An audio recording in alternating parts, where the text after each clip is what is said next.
बिस्मिल्लाहिर्रहमानिर्रहीम। अस्सलाम वालेकुम। सिर्फ एक पाव चिकन के साथ ढेर सारे शामी कबाब बनाने का एक सीक्रेट तरीका आपके साथ शेयर करूंगी। आप एक बार ये रेसिपी बनाकर स्टोर कर कर लंबे अरसे तक के लिए रख लें। आपको रमज़ान के महीने में बहुत ही आसानी हो जाएगी। आप चाहें तो इसके साथ बर्गर, सैंडविचेस और काफ़ी सारी रेसिपीज़ तैयार कर सकते हैं। तो रेसिपी को मैंने कैसे रेडी किया है तो देखते हैं, स्टार्ट करते हैं।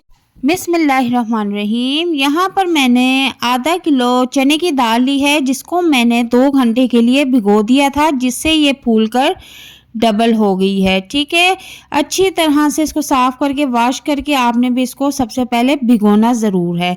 अब मैंने इसमें 300 ग्राम बोनलेस जो चिकन होता है बग़ैर हड्डी वाला, वो मैंने ऐड कर दिया है। ठीक है, इसको भी अच्छी तरह से साफ़ करके वॉश करके आप इसमें ऐड कर दें। हर चीज़ की क्वांटिटी मैं आपको साथ साथ बताती जाती हूँ। और अब मैं इसमें कुछ गरम मसाले का यूज़ करूँगी। यहाँ पर 1 चम्मच मैंने ज़ीरा, 4 से 5 अदद मैंने साबुत गोल मिर्च और कुछ गरम मसाला इस्तेमाल किया है। आप इसका स्क्रीनशॉट ले लें। और इसके बाद 1 चम्मच भर के हम इसमें नमक ऐड कर देंगे। और यहाँ पर मैंने 2 अदद बड़े साइज़ के प्याज मोटे मोटे कटिंग करके वो भी इसमें ऐड कर दें। और यहाँ पर 2 गट्ठी लहसुन छील के वो भी इसमें डाल दें। और इसके बाद 3 चम्मच अदरक पेस्ट वो भी इसमें आप ऐड कर दें। अगली चीज़ इसमें जाएगी 3 गिलास पानी। पानी का हिसाब मैं आपको इस तरह से बता देती हूँ कि आधा किलो दाल है तो आपने आधा किलो ही इसमें पानी ऐड कर देना है। बिल्कुल परफेक्ट मेजरमेंट है ये। और इसके बाद इसको अच्छी तरह से हम मिक्स कर लेंगे। और मिक्स करने के बाद अब इसमें नमक मिर्च भी ऐड कर देंगे। तो 1 से 1.5 चम्मच मैंने इसमें हल्दी ऐड कर दी है। और 1 से 1.5 चम्मच ही हम इसमें सुरख पिसी हुई मिर्च ऐड करेंगे।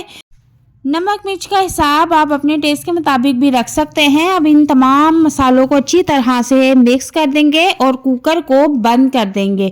अब सिर्फ 10 मिनट के लिए कुकर हमने चूल्हे पे रखना है।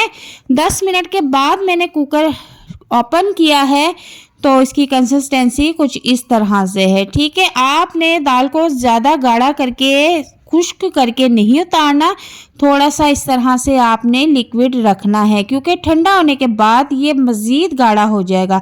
अब आपने चम्मच की मदद से इसको मैश कर लेना है। इसको किसी भी ब्लेंडर, जूसर, चॉपर में डालने की या सिलबट्टे में पीसने की ज़रूरत नहीं है।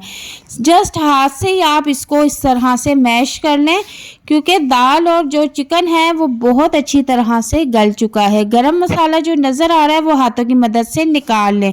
अब यहाँ पर मैंने 4 से 5 अदद हरी मिर्च बिल्कुल बारीक चॉप करके इसमें ऐड कर देंगे। और 4 से 5 अदद बड़े साइज़ के मैंने प्याज लिए थे, वो भी बिल्कुल बारीक चॉप करके इसमें ऐड कर देंगे। मसाला ऐड करने से हमारे जो शामी कबाब है इनकी क्वांटिटी डबल हो जाएगी। ठीक है, एक तो हमारा सीक्रेट ये है। और यहाँ पर मैं 2 चम्मच पिसा हुआ साबुत धनिया जो होता है वो इसमें ऐड कर देंगे। इसके बाद दड़ा मिर्च, जिसे क्रश चिली कहा जाता है, वो भी 2 चम्मच इसमें ऐड कर देंगे। नमक हम ऑलरेडी इसमें ऐड कर चुके हैं। अब इसमें 1 चम्मच पिसा हुआ गरम मसाला ऐड कर देंगे। ठीक है, मैंने थोड़ा सा और मज़ीद स्पाइसी रखा है तो 20 रुपए का इसका एक पैकेट आता है गरम मसाले का, वो मैंने पूरा इसमें ऐड कर दिया है, जो कि 2 चम्मच बनते हैं। ठीक है, आप मिर्च मसाला स्पाइसेस जो हैं अपने टेस्ट के मुताबिक कर सकते हैं। यहाँ पर अब तमाम चीज़ों को अच्छी तरह से मिक्स कर लेंगे। मिक्स करने के बाद आपने इसमें नमक टेस्ट ज़रूर कर लेना है। अगर तो नमक पूरा है तो फिर तो ठीक है, अगर नमक कम है तो आप इसमें अब इस वक्त ऐड कर सकते हैं। तो यहाँ पर आप इसकी कंडीशन देख सकते हैं कि ये अच्छी तरह से मिक्स हो चुका है। अब इसके कबाब बना लेंगे, लेकिन उससे पहले इसको आधे घंटे के लिए हम रेस्ट पे छोड़ देंगे। आधा घंटा गुजरने के बाद इस तरह से आपने हाथों को ऑयल लगा लेना है और आप इस तरह से कबाब की शेप देना शुरू कर दें। आप जिस तरह की शेप में इसको बना के रखना चाहते हैं आप उस तरह से इसको बनाकर रख लें। ठीक है, मैं आपको एक कबाब बनाकर दिखा देती हूँ। जिस तरह का साइज़ हमारे घर में खाया जाता है मैं उस साइज़ में एक बना के आपको दिखा देती हूँ। ठीक है, और आप अपने हिसाब के मुताबिक बना के रख सकते हैं। तो यहाँ पर देखें कि कबाब जो है वो बन चुका है, रेडी हो चुका है। और मैं इसी तरीके से सारे कबाब रेडी कर लूँगी।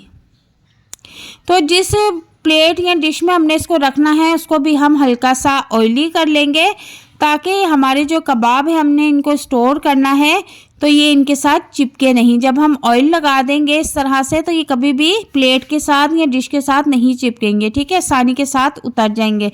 तो यहाँ पर मैंने कबाब बनाकर रख लिए हैं और अब मैं इनको फ्रीज़ कर दूँगी। तो यहाँ पर आप देखें कि मैंने कबाब जो थे वो फ्रीज़ कर दिए हैं और फ्रीज़ करने के बाद अब मैं इनको किसी ज़िप लॉक बैग में रख के लंबे अरसे के लिए स्टोर कर लूँगी। रमज़ान का महीना आ रहा है और तो पूरे रमज़ान में इसकी अलग अलग मज़े की रेसिपीज़ बनाऊँगी। बर्गर भी इसका बना सकते हैं, चिकन सैंडविचेस भी बना सकते हैं, बच्चों को लंच बॉक्स में मज़े की रेसिपीज़ बना के दे सकते हैं। तो इस तरह से मैंने इनको पहले फ्रीज़ कर लिया था और फ्रीज़ करने के बाद अब मैं इनको स्टोर करके रख लूँगी। इस तरह से आपने एक ज़िप लॉक बैग ले लेना है और आपने चाहे तो 2 या 3 या 4 इस तरह से बैग्स तैयार कर लें और एक के ऊपर एक आप इस तरह से रखते जाएं और ये आपके जो कबाब हैं ये लंबे अरसे तक के लिए महफूज रहेंगे।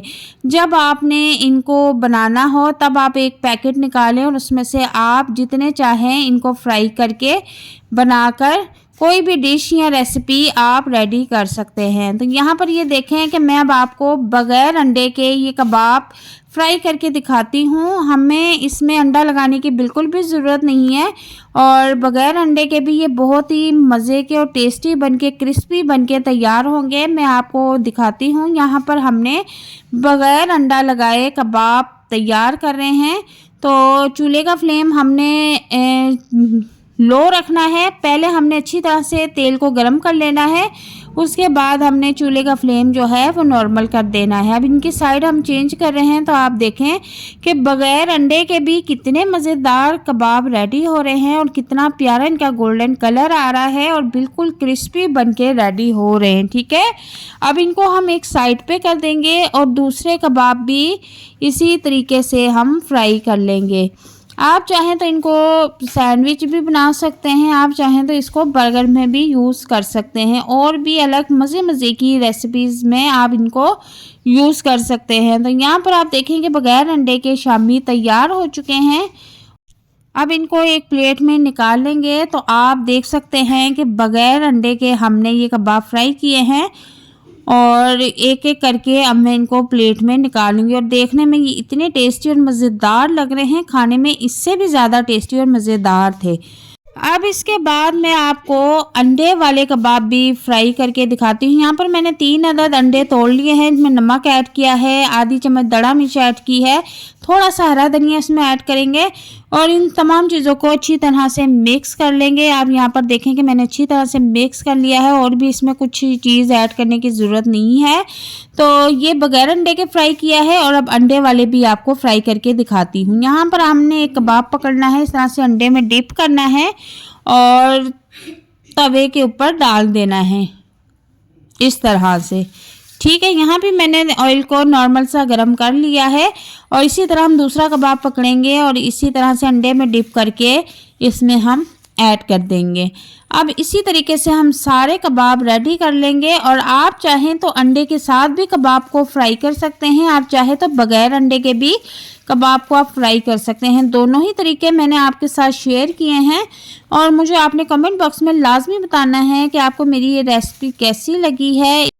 अगर मेरी रेसिपी आपको ज़रा भी पसंद आई है तो मेरी वीडियो को लाइक और शेयर कर दें और चैनल को सब्सक्राइब कर दें और कमेंट बॉक्स में मुझे लाजमी बताइएगा कि आप मेरी वीडियो कहाँ से कौन सी सिटी से देख रहे हैं, ठीक है। इसी तरीके से हम सारे जो कबाब हैं वो फ्राई कर लेंगे और चूल्हे का फ्लेम यहाँ पर मैंने नॉर्मल रखा हुआ है। तो अंडे वाले कबाब भी हमारे रेडी हैं, इनको भी हम डिश आउट कर लेंगे। अब मैं इसी प्लेट में जो है इनको भी रखती जाऊंगी। तो आप देख सकते हैं कि दोनों ही तरीके से जो हमारे कबाब रेडी हुए हैं बहुत ही ज़बरदस्त और मज़े के लग रहे हैं और अब हमारी ये रेसिपी बिल्कुल तैयार है और उम्मीद करती हूँ कि आज की वीडियो आपको बहुत पसंद आएगी। मिलते हैं नेक्स्ट वीडियो में एक नई और मज़ेदार रेसिपी के साथ। तब तक के लिए इजाज़त चाहती हूँ। अपना बहुत सारा ख्याल रखना। अल्लाह हाफिज़।